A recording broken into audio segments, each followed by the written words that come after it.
Olá pessoal, tudo bem? Sejam bem-vindos a mais um podcast da Cloudfic. E hoje, olha só, a gente vai falar de um assunto muito importante. A gente vai falar de educação midiática. Você já ouviu falar sobre educação midiática? Você conhece esse termo? Não? Fica com a gente vai descobrir tudo nesse podcast fantástico. E claro, aqui comigo, Rodrigo Orlando. Seja bem-vindo, Rodrigo. Obrigado, Leandro. Obrigado a vocês que estão nos assistindo nesse podcast. Esperamos aqui hoje trazer, assim, sanar todas as dúvidas e também trazer essa curiosidade do tema que nós iremos tratar importantíssimo, que é justamente da educação midiática nas escolas e o uso da sua tecnologia. Então, será um papo bastante proveitoso com o nosso convidado especial, que é o José Brito. Ele estará aqui compartilhando com vocês todo o conhecimento, todo o know-how e como que hoje, nos dias atuais, no mundo todo, tem sido praticada essa questão de educação midiática atrelado ao uso da tecnologia. Brito, seja bem-vindo, meu amigo. Pessoal, o Brito é super especialista em temas como educação, ele é jornalista, o homem tem um currículo enorme. Brito, fica à vontade para falar um pouquinho de você, das suas experiências e contar pra gente, inicialmente, aí, o que é esse negócio chamado educação midiática. Bom, em primeiro lugar, muito obrigado, Leandro, Rodrigo, toda a equipe aí da Cloudfic pelo convite. Agradecer também aqui o pessoal do Estúdio Realize, né, por abrir essas portas para a gente. Eu sou o José Brito, sou conterrâneo de vocês, sou natural aqui de Petrópolis, cidade bem pertinho de Nova Friburgo. Sou jornalista, né, trabalho com informação há muito tempo. Hoje eu faço parte de uma associação que é a GEDUCA, que é uma associação de jornalistas de educação. E também sou um conselheiro de uma agência de checagens, né, que é a Agência Lupa. O que me trouxe para uma nova fase da minha vida, que é ser agora o fundador e o diretor de negócios da Pupa Educação Digital, que é uma assessoria estratégica que justamente trabalha com esse tema que você falou, Leandro, da educação midiática. E para explicar um pouquinho para quem está nos ouvindo o que é educação midiática, é justamente esse conjunto de habilidades e competências, né, que nós temos que ter para participar, para acessar, para produzir mídia e está ali navegando pelo ambiente informacional, né? Então, aquele zap que você recebe de um familiar, aquela mídia que você consome numa época de eleição ou durante uma catástrofe, né? Nós estávamos aí há muito tempo falando sobre o que aconteceu no Rio Grande do Sul, né? Eventos climáticos extremos. Então, a educação midiática nada mais é do que você acessar esses ambientes, ter habilidade para poder raciocinar, ter pensamento crítico, ter um senso de contexto na hora de produzir informação e, sobretudo, distribuir informação, Leandro. Legal, Brito, muito bacana. Já me fez algumas conexões aqui, a gente vai tirar muitas dúvidas com você hoje, tá? Vamos embora. Eu vou falar de um caso pessoal que é o seguinte, e eu tenho uma preocupação com isso. Eu tenho dois filhos, um de 11 e outro de 13 anos. E, pessoal, inevitavelmente, criança e celular é algo hoje que não se separa mais, né? E as crianças estão muito ligadas, estão muito antenadas, né? Já tem um linguajar todo ali digital, no mundo da internet. Mas eu, como pai, eu acho que falta um pouco um cuidado meu, eu não tenho tempo. Eu tento observar o que eles estão fazendo e tal, mas a verdade é que é difícil. É difícil olhar e ter esse cuidado com essa garotada. Como é que a educação midiática poderia ajudar nesse sentido, Brito? Olha, essa sua pergunta ela é fundamental, Leandro, porque ela transmite um pouco da preocupação da nossa geração. Eu também sou pai de uma menina de 11 anos, que só agora está tendo acesso a um telefone celular próprio, né? Mas ela faz parte de uma geração que já nasceu nativa digital. Então eu costumo fazer a comparação com uma chupeta, né? Você usa uma chupeta que em inglês significa pass fire, né? Passe o fogo, né? Sossega um pouco a criança, mas depois que você dá a chupeta, é difícil tirar a chupeta, né? Quem é pai, quem é mãe sabe que esse é um processo que é quase que um momento simbólico na transição da infância de você fazer o desmame, você fazer a retirada da chupeta. Com os telefones é a mesma coisa, só que a gente está vivendo hoje em dia um ambiente muito oportuno para a gente poder ter uma série de benefícios relacionados à tecnologia digital, né? Uma série de condições favoráveis à educação, ao acesso à informação, e, ao mesmo tempo, a roda está girando muito rápido.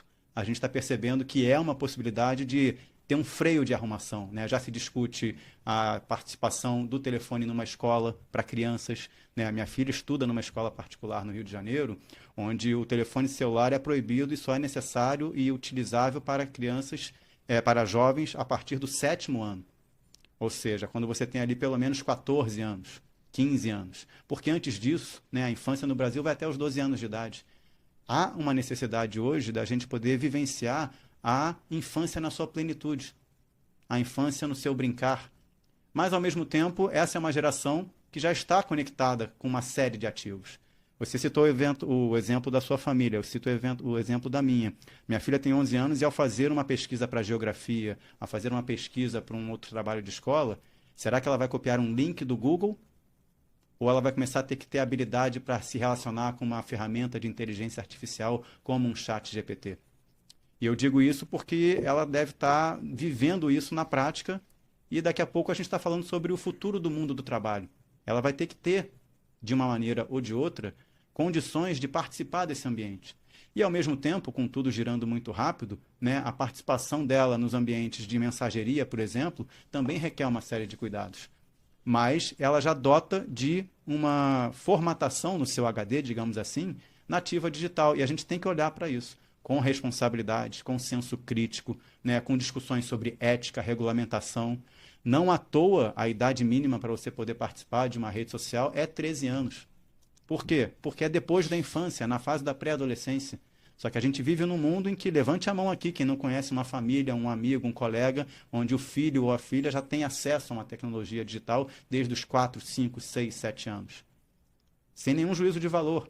Mas é necessário a gente, pelo menos, ter uma capacidade de reflexão sobre que impactos isso pode ter na formação desse indivíduo. E que oportunidades ele pode ter quando acessar essas informações na idade correta e com o contexto correto, pode sim ser um acelerador da sua própria aprendizagem. Legal, Brito. Rodrigo, quer fazer alguma pergunta? A princípio, estou preparando aqui, porque o tema é bem... não é Eu- complexo, mas é interessante. Então, estou Exato. aqui preparando para a gente, daqui a pouco, fazer umas perguntas aí bem direcionadas. Legal.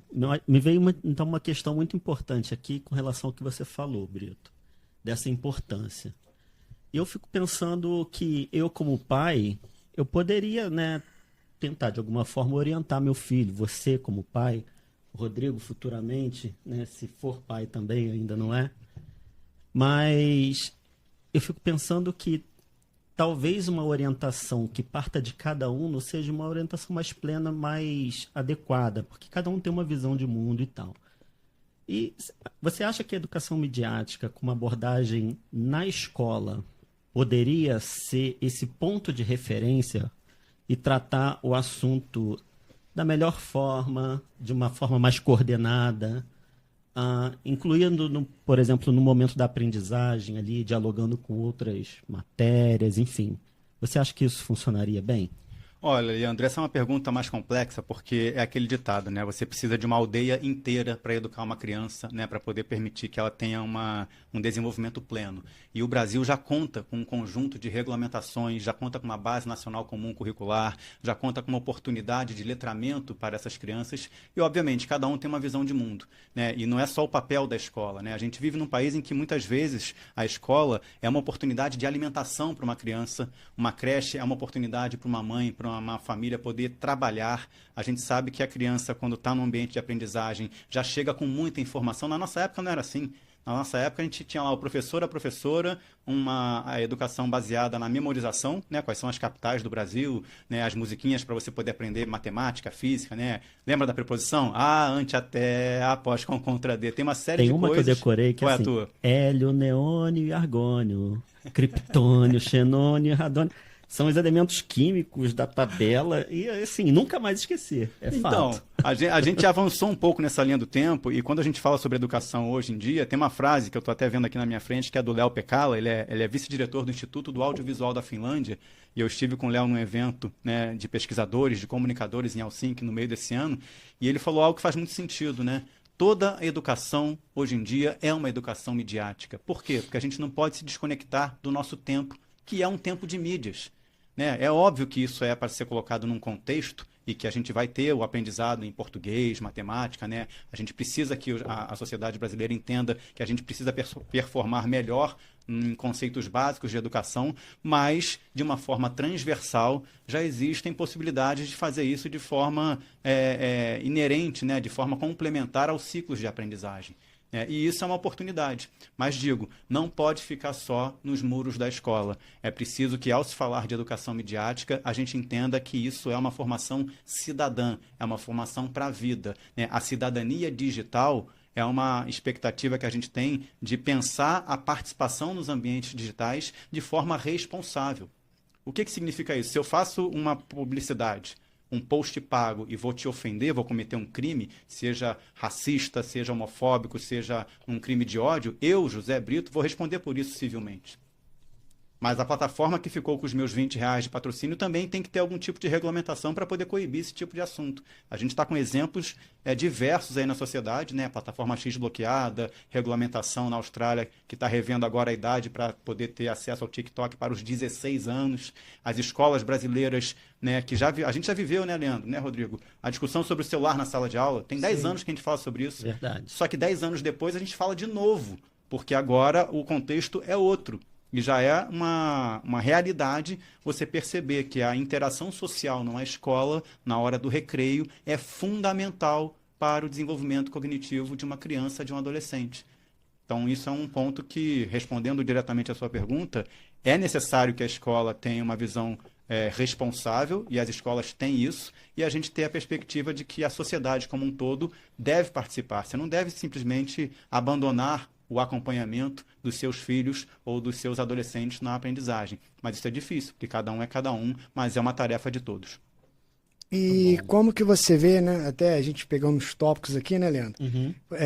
Com base nisso que você acabou de falar, qual seria qual o principal ponto que você enxerga de dificuldade para que as escolas hoje possam implementar isso de uma maneira mais fácil? A gente sabe que tem a questão estrutural, que é justamente a tecnológica, mas a nível de conhecimento dos seus professores, do seu corpo técnico, quais as principais dificuldades que você enxerga para a implementação nas escolas? Olha, Rodrigo, essa é uma questão bem fundamental, né? Eu nem me sinto qualificado para trazer essa resposta de forma técnica, né? Porque eu não sou um educador, eu sou um profissional de mídia, sou um jornalista, trabalhei muito tempo em institutos e fundações que justamente compõem o corpo que debate a educação, né, nesse país, com muito o propósito de reduzir desigualdades, né, e com muito propósito de combater ali algumas possibilidades de crime, de associação, né, definida por alguma prática indesejada em sala de aula, né? A gente fala de bullying, a gente fala de racismo, mas eu acho que a gente já está com uma quantidade suficiente de informação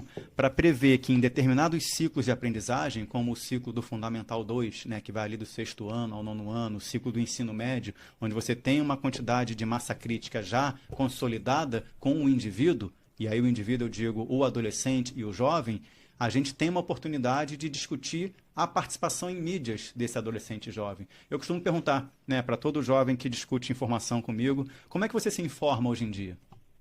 Eu não gosto de televisão, eu não assino jornal, eu não escuto rádio, eu vou mais aqui na onda dos podcasts, que é uma ferramenta super útil na nossa sociedade, sigo aquele influencer que também adoro, ou aquela, tá tudo certo, mas o que está acontecendo no Brasil? Quais são as políticas que você acha que deve fazer sentido na sua rua? O asfalto, né, o direito ao transporte, como é que está o posto de saúde, como é que está a escola na sua vizinhança? Quando a gente tem uma noção mais ampla de cidadania, e isso é o que acontece com debates ricos na escola, a gente tem uma condição de colocar mais a discussão de mídia no processo. Porque diferente, eu sou um cara que fui educado a jantar em Petrópolis e depois do jantar eu ia dormir depois do Boa Noite do Cid Moreira e do Sérgio Chapelin. Saudoso Cid Moreira. Né? Quem é dos anos 80 sabe do que eu estou falando, que eram os âncoras do Jornal Nacional, né? De um dos principais grupos de mídia desse país, que era a televisão com a TV Globo. Hoje em dia a gente tem muito mais mídia, muito mais informação que chega até o nosso contexto, mas é preciso uma massa crítica para poder avaliar essa quantidade de informação. E as escolas hoje em dia já têm condições de fazer isso, e o que a gente está conseguindo perceber é que no debate público sobre a valorização dos professores e a valorização dos ambientes acadêmicos, existem oportunidades para que a discussão sobre educação midiática avance um pouquinho. A gente tem que só explorar ali as principais ferramentas que fazem com que todo o corpo de educadores entenda que há uma oportunidade. mas também com um senso crítico para os riscos que estão associados ao uso de tecnologia. Sim, pegando um gancho, né? A gente até num bate-papo aqui, até antes da gente estar iniciando esse podcast, a gente falou, né, o Brito, como bem demonstrado para você, uma situação, né, da questão do professor, né, daquela ferramenta de auxiliar, por exemplo, na redação. Que você tem um professor em sala de aula e você tem uma ferramenta hoje tecnológica que te permite ampliar o seu conhecimento. E aí você até pode até descrever melhor do que a gente, como você falou, né, para a questão do professor na sala de aula e a ferramenta ao mesmo tempo. Então, pegar um gancho como, por exemplo, de utilização de ferramenta tecnológica dentro de sala de aula envolvendo educação midiática, você puder descrever um pouquinho melhor esse assunto que eu estou trazendo, até para o telespectador poder entender melhor. Muito bem, essa até é uma dica de leitura, né? Uma dica de audiovisual que a gente costuma dar. Existem várias referências, né? Aqui eu cito algumas professoras, tem a professora Dora Kaufmann, que é professora da PUC de São Paulo, que pesquisa muito a aplicação ética, né, da inteligência artificial. Destaco também a pesquisadora Patrícia Blanco, né, que ela é a head do Instituto Palavra Aberta, do projeto Educamídia, que discute muito o papel da educação midiática. E a ferramenta que eu estava falando com você, Rodrigo, é a ferramenta Camigo, da Khan Academy, que é uma ferramenta que justamente está sendo colocada como uma oportunidade para investigação.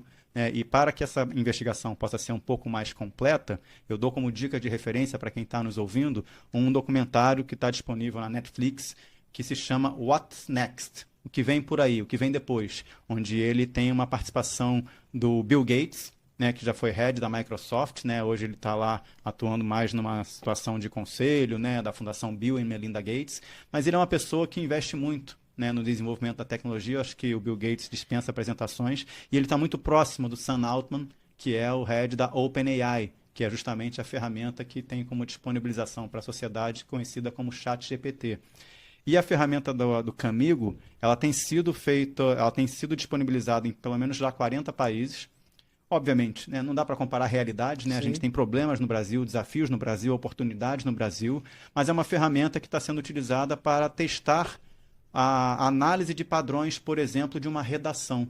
Então, no documentário é mostrado algumas situações onde a professora coloca para um grupo de alunos do Fundamental 2 a prática de uma redação e pergunta, gente, cada um com seu laptop, que é uma realidade completamente diferente do Brasil, que a gente sabe que as escolas não existem a disponibilização de laptops para os alunos, mas o que é o ponto da conversa, respondendo a sua pergunta, Rodrigo, é que ela faz com que a ferramenta leia a redação feita pelas crianças, a ferramenta traz um retorno sobre algumas métricas que o texto possa ter tido, como, por exemplo, a repetição de palavras, ou o tipo de abordagem, ou a falta de personalização. Ela sugere algumas alternativas e sempre com a curadoria e a participação de um professor há um debate. Então, nesse documentário, a professora fala, gente, quem é que quer remeter as suas redações à plataforma Camigo e quem é que quer remeter as suas dúvidas para a professora? Eu estou aqui. Aí metade da turma diz que quer mandar para a ferramenta, metade da turma diz que quer responder dúvida com o professor. E o fato é que é nisso que eu acredito que, em determinadas circunstâncias, há oportunidade. A oportunidade de você ter um aprendizado em pares, em grupos, onde a pluralidade do debate faz com que o aprendizado seja mais rico. Nada tem demais em uma ferramenta trazer um retorno técnico e com o contexto e a curadoria de um professor, a criança e o adolescente fazer escolhas para poder ter, de repente, ali uma redação com um pouco mais de qualidade a partir de uma sugestão e não só com uma resposta certa. E aí, só deixar também, tô tomando aqui mas pegando um gancho, né? Pegou aí, vai agora. O que acontece? O profissional da área, ele não tem que ter também medo, aversão da implementação de novas tecnologias. Pelo contrário, ele tem que se atualizar, tem que enxergar a tecnologia como aliado.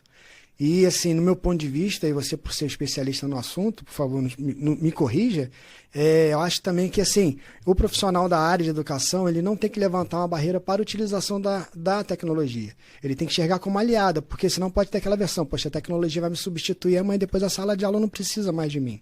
E a gente sabe que não é bem assim, embora exista a inteligência artificial, mecanismos de pesquisa que hoje a base de conhecimento de uma inteligência artificial é muito maior do que um ser humano, vamos dizer assim, mas o profissional que atua em sala de aula, escola, que venha trabalhar de forma aliada com a educação midiática, ele não tem que ter essa versão, pelo contrário, se aperfeiçoar para que seja uma aliada, certo? Por favor, se puder discorrer. Só pegando um gancho, eu acho que você trouxe um ponto muito importante e interessante, Brito, que é a ferramenta não fazer por você. Sim. mas ela te ajudar no processo de construção. Isso. Eu acho que é isso, né? Essa é a ideia, né? Eu acho que vocês tocaram num ponto super legal que me remete ao motivo pelo qual eu criei a minha consultoria hoje em dia, né? A Pupa foi criada justamente pensando onde a tecnologia pode nos levar. E eu acredito justamente que nesse equilíbrio entre o humano e o digital, a gente vai sempre pilotar as tecnologias. Sim. Né? A gente já viu isso ao longo da história, né? Acredito muito no movimento iluminista, acredito muito na razão, na ciência. Já falamos sobre a roda, já falamos sobre o papel, já falamos sobre a imprensa, já falamos sobre a caneta e tantas outras tecnologias, né? A calculadora, o próprio telefone na sala de aula. Alguém aqui se lembra da discussão sobre metaverso? Acabou isso, O né? metaverso já foi pro ralo, porque É. assim, a sociedade já encontrou um freio de arrumação para ele, já está falando sobre agora IA generativa. Mas o que eu quero dizer com isso? Eu acho sim que é muito importante a gente perceber que o equilíbrio entre o humano e o digital é uma das chaves de oportunidade para a gente poder ter esse cuidado com a evolução da tecnologia. Por quê? Falando especificamente agora dentro do campo da educação midiática, né? O que a gente está vendo como ferramenta de mídia? Telefones celulares. Ótimo. A gente sabe que, né, o cidadão sai de casa sem a carteira, não volta. Sai de casa sem a chave de casa, Sim. não volta. Sai de casa sem o telefone, ele volta. Principalmente se não tiver senha, né? Bom, Aí, também né? tem isso. Não, hoje em dia a nossa vida está no telefone. Então, assim, também não verdade. dá para dar murro em ponta de faca e entender que essa ferramenta não faz parte dessa geração. Mas com o cuidado e com a avaliação de risco, porque a gente também não pode fazer frente a uma discussão onde não há regulamentação. Por exemplo, eu defendo regulamentação de Big Tech, eu defendo uma regulamentação dos ambientes. Por quê? Trabalhei muito tempo dirigindo um canal educativo, que era o Canal Futura, em que você simplesmente não pode fazer uma propaganda de cerveja no canal educativo. Está na legislação. Né? A gente fala sobre a Voz do Brasil.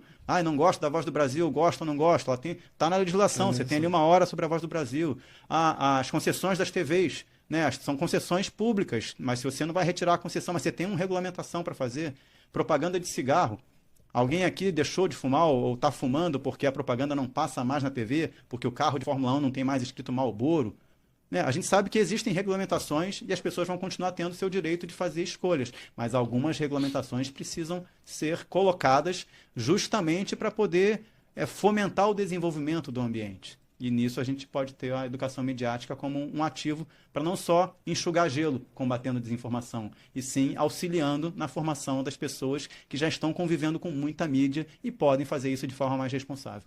Esse ponto, Brito, que você traz é muito importante a gente pensar sobre isso, né? Porque o que parece, né, o que a gente está vivendo, é que a tecnologia chegou na frente, né, de qualquer tipo de pensamento sobre a tecnologia.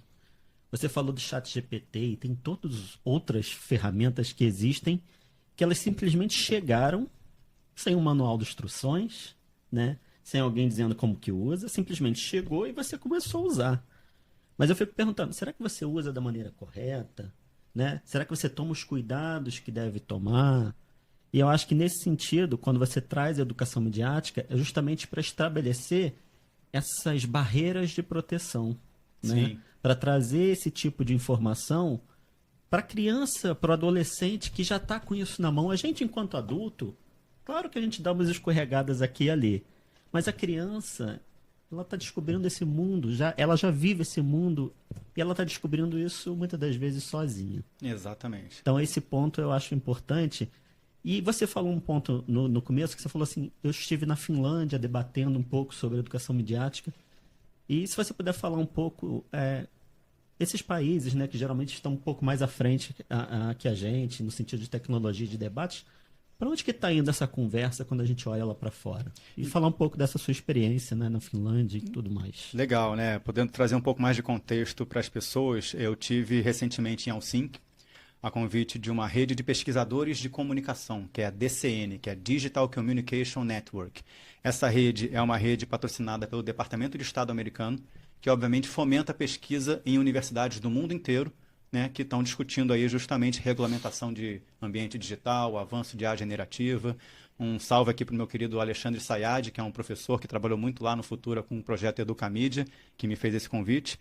E eu tomo sempre muito cuidado, Leandro e Rodrigo, com a comparação entre realidades, né? Eu não vou comparar friamente a realidade da Finlândia com a realidade brasileira, né? Eu posso comparar, obviamente, algumas práticas que estão em sinergia com o que eu estou vendo de mais contemporâneo. Coisas que são positivas, né? Quando você traz a discussão sobre informação de forma mais aberta, as pessoas têm mais condições de fazer escolhas. A gente estava falando aqui em outros momentos de discussão, né? Estamos em 2024. Em 2025, o YouTube faz 20 anos. São 2 décadas de YouTube na vida das pessoas.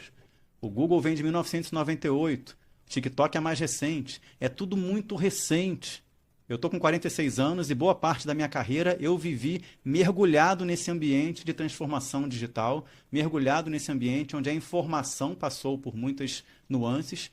E nisso eu acho que a sociedade tem uma oportunidade hoje de tomar decisões com mais coerência, justamente pela gestão do ambiente informacional. A gente fala de combate a fake news, a gente fala de distribuição de mídia, a gente fala sobre controle de telas, a gente fala de regulamentação. A gente tem uma oportunidade muito grande de fazer uma escolha mais assertiva com base na quantidade de informação que a gente tem. Eu já tenho. Eu falo, você citou a sua filha, sua família no início do podcast, eu citei a minha filha. Minha filha está com 11 anos e eu faço um esforço danado para mostrar para ela, né, o custo da sociedade que nos trouxe até aqui. Não foi fácil, já foram muitas batalhas, já foram muitas lutas, já foram muitas regulamentações. Existe muita informação até 2024. A gente passou eleições diretas, a gente passou marco civil da internet, a gente está agora com a estratégia brasileira de inteligência artificial, a estratégia brasileira de educação midiática. Tudo isso é muito novo. E para quem vem, né, de uma escola que está pautada pela Revolução Industrial, aquele modelo mais francês, onde o professor dá o conteúdo para o aluno, hoje em dia o aluno já chega na escola com muita informação e já não se retém com atenção se você não tiver uma capacidade de fazer com que esse aprendizado seja participativo. E a mídia está ali.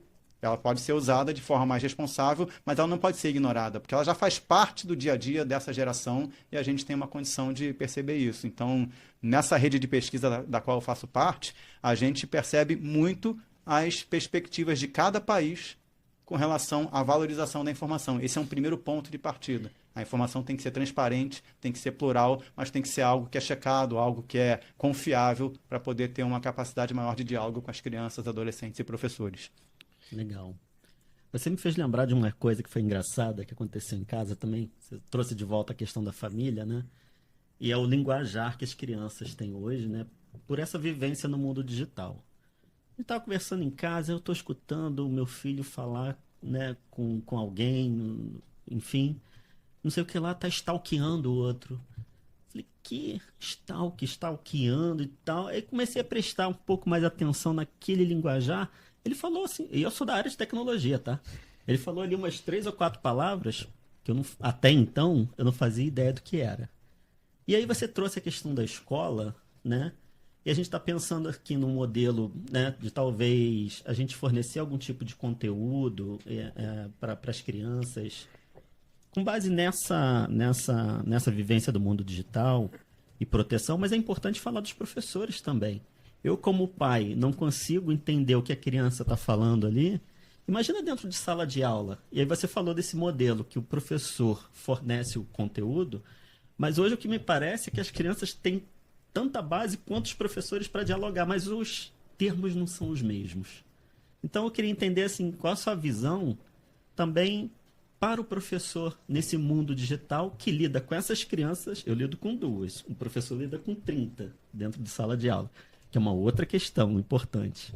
Mas como é que você vê também a parte do professor, do educador? Não, em primeiro lugar, eu acho que um salve aqui a todos os educadores, né? Porque a gente se vê geração após geração, tecnologia após tecnologia, uma cobrança muito forte que o educador tem que se atualizar, que o educador tem que estar junto. E isso é inerente para nós como um todo, enquanto sociedade, né? A gente procura não ficar para trás, mas sempre com cuidado de que, né, existem muitos debates bem relevantes relacionados à realidade dos educadores. Mas isso que você falou é fundamental, porque, na verdade, quando a gente percebe que uma criança, que um estudante, que um adolescente, ele tem que ter um encantamento, ele tem que aprender por projeto, ele tem que se sentir partícipe daquela proposta de solução quando ele entende uma situação problema. né? A gente vive numa sociedade hoje em dia, né? Eu já fui estagiário, imagino que vocês também. É difícil reter um estagiário num novo modelo de negócio, porque todo mundo já se acha o Mark Zuckerberg, todo mundo já quer fazer um negócio digital e parece que está fazendo um favor para você em trabalhar na sua firma, não quer fazer hora extra. Tudo isso está relacionado à quantidade de direitos e deveres que essa geração já conquistou e a quantidade de informação que essa geração já conquistou. Essa geração quer participar, essa geração quer ser protagonista. E na sala de aula não é diferente. Para você, né, obviamente, combater algum tipo de prática com encantamento, você tem que ouvir.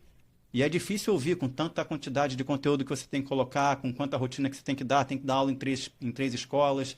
Mas quando você percebe que há uma oportunidade da educomunicação ser um ativo, quando você escuta, né, por exemplo, um aluno ou uma aluna que não quer fazer um dever de matemática ou não quer fazer um dever de geografia, né, a gente lida com isso em casa, né, o engajamento para as tarefas.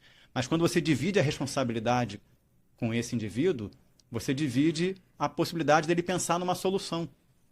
Olha só, eu sei que você não quer fazer o dever de geografia, tem prova amanhã, ou você não quer fazer exercício, mas eu também quero ir jogar bola, também quero sair com os meus amigos. Como é que a gente vai resolver isso? Me dá uma proposta. Qual é a sua ideia? De repente, o fato de você não só escutar, mas também pedir opinião, traz para o debate, a ideia do fulano é essa. Gente, vamos ouvir aqui. Quando você começa a perceber que há uma possibilidade de fazer um processo mais participativo, abre-se um caminho maior para que o cidadão veja relevância naquilo que ele está fazendo e se torne um aliado maior de seja qual for a estratégia, né, de aprendizagem ou de solução de problema na sua comunidade. Não é fácil. Né? Não é fácil, mas é diferente daquela aula que a gente tinha onde só havia um provedor de conteúdo. Sim. A gente já sabe que, né, hoje não é só mais um provedor de conteúdo, o provedor de conteúdo é um mediador super responsável porque detém a responsabilidade da mediação e o conhecimento, mas a tecnologia e o conteúdo também vêm de outras frentes e aí o estudante que é parte do processo também hoje em dia tem muita participação que pode ser auxiliar nessa rodada. Então, e aí quando a gente aborda essa questão de educação midiática, a gente, né, o propósito, o início desse nosso podcast, até a aplicação da educação midiática e tecnologia nas escolas. Mas quando a gente fala de educação midiática, ela também serve para o nosso dia a dia como adulto. Porque a gente também comete muitas falhas também, que se tivesse um pouco mais de conhecimento não cometeria, ou estaria utilizando a ferramenta até de forma mais correta, mais precavida. Mas assim, eu queria te pedir de forma assim, bem sucinta, porque a gente sabe que o processo é bem longo, mas para aquele educador, aquele professor, aquele diretor de escola que possa estar ouvindo esse podcast sobre educação midiática, ele deve estar se perguntando do outro lado assim, mas como que eu aplico isso na minha escola? Como que vai ser essa aplicabilidade? Como que vai ser esse projeto se eu quiser integrar no meu colégio, no meu curso? Então eu sei que é longo, que a gente já conversamos aqui nos bastidores, mas assim, de uma forma bem sucinta, como que seria essa aplicação, a metodologia ser aplicada num colégio? Olha, Rodrigo, tem algumas formas bem simples, né? Você lidando com criança, com adolescente, lembra da brincadeira do telefone sem fio? Sim. Quando é que a mensagem muda ao final da transmissão, né? Existem várias tentativas. Mas se você for colocar para um grupo de alunos uma situação, problema, e perguntar para eles, me traga informações sobre essa situação, o que está acontecendo hoje na sua cidade? Estamos aqui, Nova Friburgo, no dia tal, o que está acontecendo hoje? Choveu ontem à noite. Aconteceu alguma coisa no bairro? Teve alguma repercussão no comércio? Você está sabendo se tem alguma loja fechada? Vamos fazer uma investigação? Então, você pode propor uma situação real, propor uma investigação e ver de que maneira esses alunos buscam investigação, buscam informação. E aí tem 4 passos. Né? Tem um passo de você fazer uma breve pausa, quando você recebe uma informação, o passo para você poder investigar quem é que está trazendo aquela informação, se é realmente uma fonte confiável ou se é uma informação que está vindo de uma fonte que você tem uma certa dúvida, para que você, num terceiro passo, possa buscar outras referências e aí sim, no 4º passo, conhecendo o contexto disso, formular uma opinião. Então, fazer uma breve pausa, investigar a fonte, buscar mais informações e conhecer o contexto, são 4 passos muito práticos que você pode propor numa linha de investigação sobre algum caso que está acontecendo com um grupo de alunos, para que uma quantidade de mídia e informação seja produzida sobre aquele assunto. Sim. Isso é uma das dimensões, né, quando a gente fala da educação midiática, que é fundamental a questão do que se convencionou a chamar de fake news, né? E a gente no papo aqui também, você falou também uma frase que eu adorei, que você falou assim, notícia falsa. Mas a ideia de notícia falsa, né, quando você trouxe isso, é uma coisa que não deveria nem existir essa expressão, né? Como é que foi essa construção ali que você criou, do ponto de vista jornalístico também, Sim, né? sim. Se é notícia, não deveria ser falsa. Eu acho que você tocou na raiz da questão, né? Olhando para a semântica, né? Eu faço parte da escola do jornalismo, né? E se você tem uma quantidade de técnicas que te levam a produzir uma informação sobre fatos e pessoas e trazer uma notícia, se esse conjunto de técnicas foi cumprido, isso é uma notícia e pode ser publicado. Se esse conjunto de técnicas não foi cumprido, né? Não foi checado, não foi apurado, não foi reinvestigado, isso não é mais uma notícia. Isso é uma informação falsa, é uma informação insuficiente, né? Existe uma diferença aí entre desinformação, em inglês, que é disinformation, e misinformation, né? Tem uma que você está com a intenção de propagar algo falso. Tem outra que você só cometeu erros e você não propagou algo correto porque você não tem a quantidade correta de técnicas. E aí a gente vem para aquela parte do contexto que é a gente tem a informação e a gente tem a infodemia, né? Que é uma categorização trazida pela Organização Mundial de Saúde sobre a quantidade enorme de informação que circula hoje no ambiente digital. Como curar isso tudo? Curar, que eu digo, é fazer curadoria. Não é fácil, mas ao mesmo tempo você tem que dar uma freada para não repassar. Vocês, em algum momento, já repassaram alguma informação que chegaram no Zap, que receberam rapidamente do amigo? Viu aqui o incêndio na rua, viu aquilo ali que aconteceu com fulano, e Beltrano morreu, e alguma coisa nasceu. A gente sabe que dá uma vontade de você repassar e ser o primeiro a contar aquela novidade na família. Só que hoje em dia você já sabe que antes da vontade você pode ter um pouquinho de responsabilidade, porque nem sempre aquela mídia que está sendo encaminhada com frequência. Talvez até com esse objetivo, Sim. né? Da pessoa pegar e encaminhar mesmo, né? Não, de no futebol você vê propagar, muito né? isso, né? A gente viu agora um caso aí de apostas, Bruno Henrique, Flamengo e a família, não sei o quê. Quando você vê ali um encaminhamento e tá lá, tagueado, como é que tem nas mensagens? Encaminhado com frequência, não é isso? Não tem um negócio desse? Aham. Essa já é uma resposta de regulamentação. A plataforma botar esse tag já é uma informação alerta, né? útil para você, para Exato. saber, peraí, eu vou encaminhar isso aqui, está sendo encaminhado com frequência. Às vezes é um meme, é uma brincadeira, todo mundo gosta de tirar uma onda e fazer um sarro ali com um amigo, mas às vezes é uma informação que você pode estar mudando a realidade de alguém. Pix, né? Quantas vezes vocês não receberam a informação antes de fazer um Pix do banco? Cuidado, um Pix pode ser golpe. Às vezes faz parte, peraí, se deu esse alerta aqui é porque tem a possibilidade. O ativo da educação midiática é justamente esse, você fazer um freio de arrumação e parar para raciocinar um pouquinho sobre o que você está fazendo naquele ambiente e de que maneira você está distribuindo mídia. São princípios do jornalismo, mas obviamente hoje em dia associados ao ecossistema digital que tem muitas outras fontes de informação para além do próprio jornalismo. E pensando em outras dimensões aqui, eu que trabalho com a parte de LGPD, privacidade, dados pessoais, dados sensíveis, que é um tema que já deveria estar posto, né? Mas é relativamente novo e as empresas, as pessoas estão se adequando ainda a tal.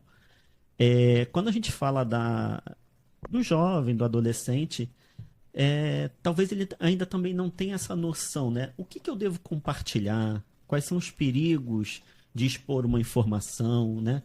Qual informação ali eu devo contar sobre mim, sobre a minha família? De repente você está alimentando uma rede dessa que lá na frente vai vir de volta para você ali com algum tipo de golpe, né? O famoso golpe do sequestro. Como é que esses caras já têm todas as informações ali, o seu nome, o nome da sua filha? Será que no momento anterior, o que o pessoal chamava, ainda chama de engenharia social, né? Já não coletou essas informações de uma criança se passando por alguém ali e a criança inocente compartilhou ali a informação. Então, uma outra dimensão é essa também, né? Para além do que a gente estava falando agora, né? De toda a parte de notícia falsa, nesse meio digital, o que eu devo compartilhar? Quais são as informações que eu devo colocar ali? É uma reflexão muito importante, né? Porque outro dia eu estava vendo uma capa da revista Time e ela mostrava que o grande ativo da sociedade hoje são os dados. Sim. E essa capa mostrava o grande ativo da sociedade até bem pouco tempo, que era o petróleo. Então ela fazia uma brincadeira ali sobre plataformas de petróleo, mas tinha só as marcas hoje da Meta, da Amazon, do Google, e é o que você está falando, né? A quantidade de dados por onde a gente passa, a gente deixa muita pegada digital.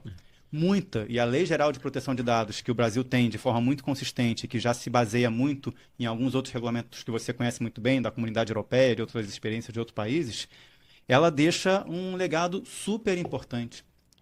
Alguém aqui leu o contrato para abrir uma conta de e-mail? Ninguém lê. Alguém dá aquele check, né, para você poder, quando você fala baixa, assim, vende a sua alma não, ali, quando vai, você né? baixa qualquer app na Apple, qualquer app na Google Play, você dá um check ali do tipo, permite notificações, permite acessar as suas fotos, permite o microfone. Permite Vamos- tudo. vamos- Eu tô com o vamos- meu microfone aqui, eu tô com o meu telefone aqui, não, tá com a Michelle ali que vai tirar umas fotos, mas eu tô com o meu telefone aqui do tipo, vou falar frigideira, frigideira, frigideira, quero comprar um carro 4x4, daqui a pouco vai aparecer no meu Instagram ali um monte de frigideira Sim. das lojas de departamento e um monte de carro 4x4 das concessionárias. Por quê? Porque o meu Instagram, como o de muitas pessoas, já permite. Então, a moral da história é a gente tem que tomar um cuidado com os dados que a gente deixa e, ao mesmo tempo, deixar claro quais são os dados que a gente não quer deixar. É igual a situação recente, fresquinha aí pra todo mundo, o WhatsApp, que agora tá com a inteligência com a IA da Meta. Aí Sim. começou assim, eu não autorizei. E como que eu faço para tirar? Foi a discussão dos últimos dias. Aí, por exemplo, foi até engraçado que eu fui para fazer a reserva do hotel, aí ele falou assim, me passa seus dados. Sempre passei, fui digitar aqui, eu falei, envio ou não envio? Nunca tive esse pensamento. Porque a gente não tinha IA no WhatsApp. Podia ter, não assim, tão na cara da gente como tá agora, que tá lá a bolinha azul, que todo mundo fala bolinha azul, porque tem que falar o linguajar, que o pessoal, que bolinha azul é essa que tá aparecendo no WhatsApp? Sim. Então as pessoas, poxa, a gente trafega informações de CPF, dados pessoais, às vezes então você tá alimentando a IA de informação. E as pessoas ficaram assim, mas eu quero tirar, eu não quero autorizar. Já era, já tá embutido. E tem uma coisa, Rodrigo, que você falou. Você a gente tá tava- entendendo? Então é a discussão no momento que as Sim. pessoas estão furiosas porque a IA entrou no WhatsApp, a pessoa agora manda informação, não manda informação, manda seu CPF, manda mesmo. E você está certíssimo, porque essas ferramentas de IA, elas trabalham com modelos gigantescos, com muitos dados, e precisam de dados, né? Eu Sim. estava até lendo aqui na frente da minha tela. Vocês sabem o que significa a sigla GPT? Do chat GPT? Não. Como é Ó, que Generative Pre-trained Transformers. Gostou do inglês? Viu? Hein? Perfeito. São, assim, são obviamente processos em que você tem que treinar para poder fazer com que eles tenham melhor performance. Então, como é que você treina? Com uma quantidade gigantesca de dados. Esse botão do WhatsApp, eu fiquei procurando ali, como é que eu desabilito isso? Como é que todo eu mundo. escondo? Eu não quero ter. Mas uma das grandes discussões que acontece hoje em dia em muitos países é justamente isso, né? Como as grandes plataformas que estão trazendo soluções maravilhosas para o mundo podem ou não ter uma quantidade X de acesso aos dados da sociedade daquele país. É a discussão do momento. E em vários grupos que eu participo, falei, e a LGPD, que diz que na proteção dos nossos dados, e a Sim. CEA está pegando todas as nossas informações que a gente não autorizou em lugar nenhum, como que eu desbloqueio? Aí você começa a entrar naquele patamar legal, até onde a lei está sendo aplicada, até onde ela não está sendo aplicada. Amanhã E pegando esse gancho do Rodrigo, eu penso assim, poxa, que trabalho bacana que poderia ser feito dentro da escola, na sala de aula, com os jovens ali, né, de 14, 15 anos talvez, discutindo sobre isso. Gente, vamos pegar um caso no nosso dia a dia aqui, olha o WhatsApp, IA no WhatsApp. Pessoal, privacidade, né, proteção de dados. Será que a gente deve compartilhar, não deve? Olha, tem uma IA aqui, já está olhando aqui. Esses exemplos que você falou, tudo que a gente está falando aqui, o celular está escutando, né? Então, talvez o jovem, né, a criança, claro, ele usa, ele é nativo digital, né? Ele não tem essas preocupações. Ele não viveu um mundo sem internet, né? E eu acho que é importante abordar esse assunto porque talvez isso seja algo muito natural para eles, né? Sim, essa questão dessa geração não ter vivido o mundo sem internet, ela explica muita coisa, né? Eles estão vivendo um mundo com internet, um mundo touch que você toca na tela, a tela reage, né? Na nossa época, a tela era só um provedor de mídia, né? Hoje em dia você toca na tela, realmente, isso foi revolucionado ali com o lançamento do iPhone 3, do iPhone 4, né? No movimento da Apple. Mas a gente tem hoje em dia essa possibilidade de trazer debates sobre a informação, trazer debates sobre a quantidade de mídia que se coloca, né? A gente viu aqui o exemplo que o Rodrigo trouxe do WhatsApp. Quantos outros exemplos não estão ali de forma positiva? Eu associei na minha rotina o uso, por exemplo, de um navegador que é o Edge, em detrimento do Google, porque eu estou utilizando mais a ferramenta do Copilot, que está me ajudando. Às vezes com uma tradução, às vezes com uma formulação de frase, às vezes com um hiperlink que ela me coloca, às vezes com uma resposta. Então já há uma mudança de cultura que pode ser algo oportuno, porque a gente também às vezes fica buscando só os malefícios, né, da IA ou os riscos que ela pode trazer e que precisam ser colocados no contexto sempre sim, mas eu acho que para essa nossa oportunidade, não só do podcast aqui, como do mundo do trabalho para os nossos filhos, a gente tem que buscar o outro lado da moeda, que é o lado do aprendizado, que é o lado da experimentação, que é o lado do conheça a plataforma, teste com responsabilidade, com pessoas que estão ali evitando, por exemplo, o viés algorítmico, né? Que é a capacidade de trazer respostas só com um pequeno banco de dados, né? Muito enviesado com relação a quem construiu aquela plataforma. Então não sou eu, um homem branco, hétero, em cargo de poder, que vou ficar aqui teorizando sobre o mundo do movimento negro. Eu sou um aliado da agenda na educação antirracista. Eu tenho informação, mas eu preciso trazer para o processo pessoas que sejam representativas dessa agenda para que ela seja mais plural e mais eficaz, né?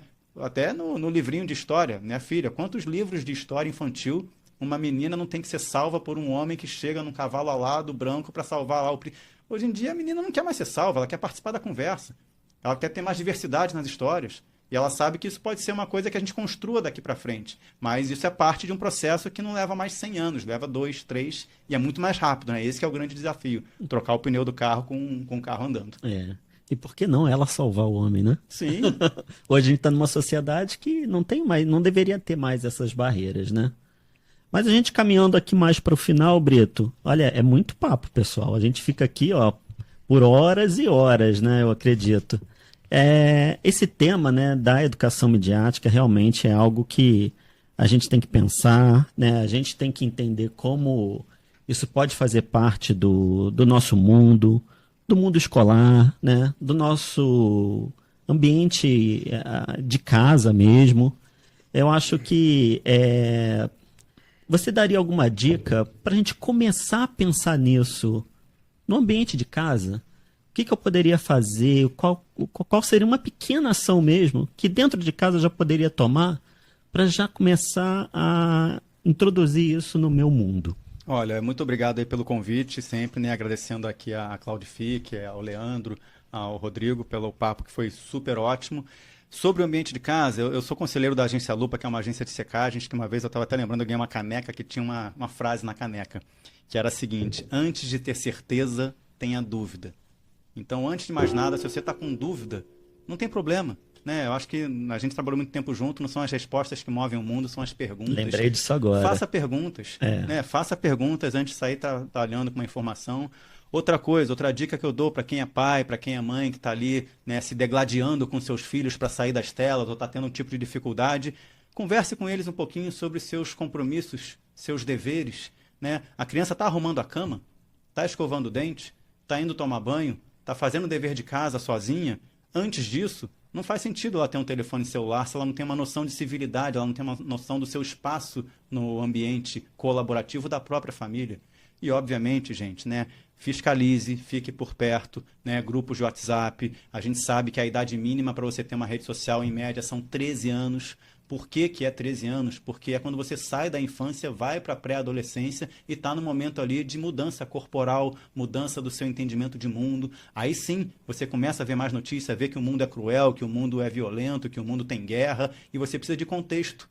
Fique por perto, converse com seus filhos, converse com seus colegas. E eu acho que, numa maneira bem objetiva, Rodrigo, é participar da vida na escola. A escola não vai trazer respostas sozinha. Aposte na escola dos seus filhos, participe da escola com seus colegas e faça desse um ambiente colaborativo do qual a sua presença é fundamental.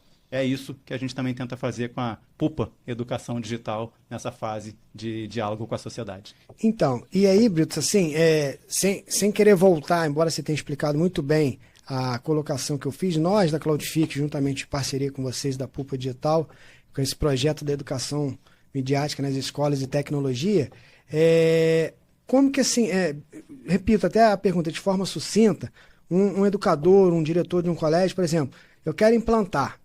Como que vocês da Claudific, junto com a PUPA Digital aqui na minha instituição, como que vai ser essa abordagem? Qual que vai ser a metodologia para a aplicabilidade dessa educação midiática? Por exemplo, a gente já conversou um pouco assim, Rodrigo, eu vou até a instituição, faço um levantamento assim, assado, vejo as demandas para a gente preparar um projeto para que possa se adequar à metodologia de trabalho do colégio. Então, só para a gente poder fazer um fechamento que foi muito bem explorado, essa questão de educação midiática, mas como que uma instituição em si aplicaria isso na sua grade, no seu dia a dia?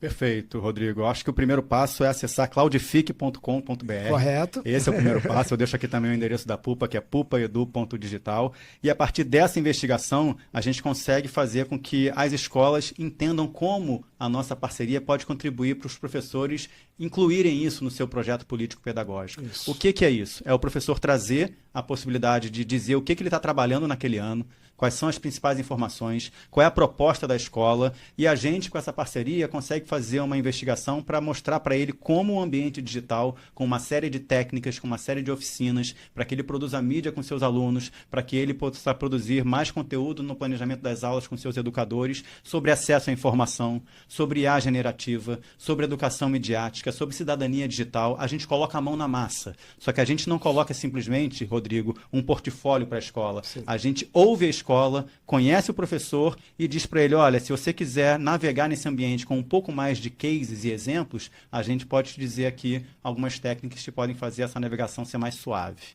Então eu espero que o ouvinte, telespectador que acompanha esse podcast possa tirar essa dúvida da cabeça. Como que seria feita essa implantação desse projeto que é maravilhoso, é um projeto inovador e um projeto que, assim, acho que as escolas do dia a dia, bem como as famílias também, porque há essa pegada institucional, mas também essa pegada a nível de família, de como utilizar a tecnologia. Então essa é a pegada para que você não fique desprevenido, sem conhecimento, e que possa estar caminhando com segurança nesse ambiente digital hoje, que é o que não tem como a gente voltar mais atrás. E é uma oportunidade de preparar seus filhos, preparar seus talentos para o futuro do mundo do trabalho, Isso. que é onde a gente vai perceber que na competição de talentos, o diferencial muitas vezes pode estar em quem tem um pouco mais de informação, Sim. um pouco mais de noção de como participar desses ambientes para liderar equipes, para transformar negócios e formar pessoas. Perfeito, Brito. Olha, depois de dica para como a gente trabalhar com a educação midiática em casa, né? Dica de como a gente pode levar isso para a escola. E essa fala do Rodrigo também, né? Desse ficar atento, né? Eu queria agradecer demais a sua presença, Brito. Foi uma honra ter você aqui com a gente. A gente já se conhece de algum tempo, mas ter aqui falando sobre educação, que é um tema tão caro e tão importante para a gente, foi ótimo. Então eu queria deixar aqui você livre para fazer suas considerações finais, falar um pouco mais dos seus projetos e fazer esse fechamento aí desse tema tão importante que é a educação midiática. Pô, muito obrigado, Leandro, Rodrigo. Acho que antes de mais nada, parabéns à Cloudfic, né, que é uma empresa que está pilotando a inovação nesse ambiente, discutindo com muita propriedade a qualificação de profissionais para o ambiente digital, falando de IA generativa, falando de treinamento em nuvem. E eu aproveito, né, para pedir para vocês que estão em casa, podendo participar um pouco mais dessas discussões, conversem com suas famílias, né, acessem os ambientes, né, que tem informação. Deixo à disposição essa parceria que a gente tem feito com a Cloudfic, onde a PUPA Educação Digital trabalha muito com fortalecimento das marcas, né, para que elas possam se posicionar com mais propriedade dentro desse ambiente de educação e tecnologia, possam melhorar, Leandro, a comunicação interna e externa com seus colaboradores e, obviamente, reduzir uma série de riscos organizacionais ao fazer com que seus times estejam com mais qualidade participando desse ambiente digital. Muito obrigado mais uma vez, um prazerzaço estar aqui com vocês.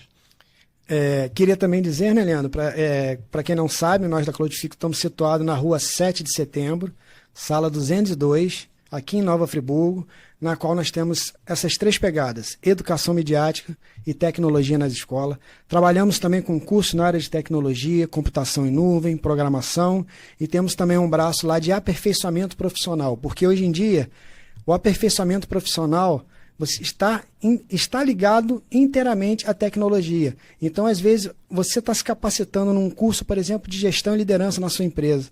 Mas o que tem a ver com tecnologia? Tudo. Porque você pode ser um excelente profissional com formação naquela área, mas a tecnologia ela anda atrelada para determinadas funções e ações que você deve tomar. Da mesma forma, inversamente proporcional. Você pode ser um excelente profissional na área de tecnologia, mas às vezes te falta aquela orientação, aquele conhecimento na área de como você tem que agir como gestor. Leandro? Pessoal, gostaram? Foi legal? Sentiu um gostinho ali de quero mais? Acesse cloudfic.com.br, conheça nossas propostas, conheça nossos treinamentos, conheça nossos projetos, conheça nossos cursos gratuitos aos sábados com certificado. entre em contato com a gente e vamos trocar uma ideia. Em breve, mais programas bacanas aqui como este, para que você possa se informar sempre no âmbito da educação e da tecnologia. Obrigado pela audiência. Seguimos em frente. Até a próxima.